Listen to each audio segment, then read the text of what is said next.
After an extensive voyage in the North Atlantic in 1718, a convoy of Danish ships was returning from Iceland to Denmark when the weather suddenly turned sour. Suddenly, the sea was boiling, and the wind was ravaging.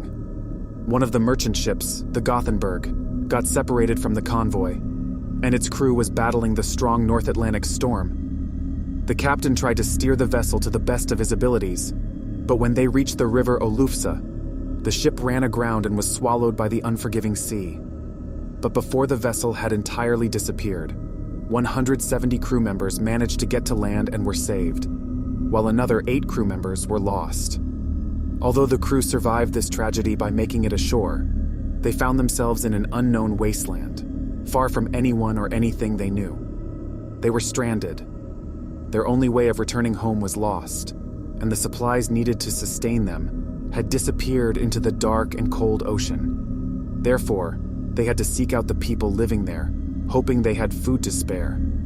But the harsh Arctic climate meant the local farmers were already living off limited resources, and there needed to be more food to feed such a large crowd. Though the locals did what they could not do enough, and soon the Danish crew was starving. They first ate what the locals could spare them, but that didn't last long. They then tried eating limpets and seaweed found by the shoreline. Then they tried eating grass, but eventually, many suffered from a slow and agonizing death by starving. One among the deceased was the ship's cook. The death of the many crew members meant that the surviving few could live off what the local farmers could produce, and they buried those who had not been so lucky. Years passed, and this tragic event was forgotten by most until one day, nearly a century later, when 2 local men passed by the old cemetery.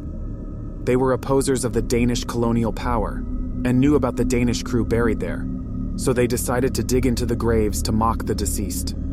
They found a grave and started digging, and when they saw the bones of the cook, he arose from his disturbed resting place. The 2 men were terrified by what they saw and fled the scene instantly. The men managed to escape, or so they thought, because even though they were far from the cemetery, the ghost had followed and attached itself to the man who had dug. From that day until his death, the ghost haunted him, disturbing him everywhere he went.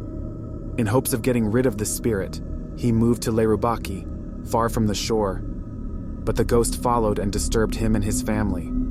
Because of that, the ghost became known as the Ghost of Leirubakki.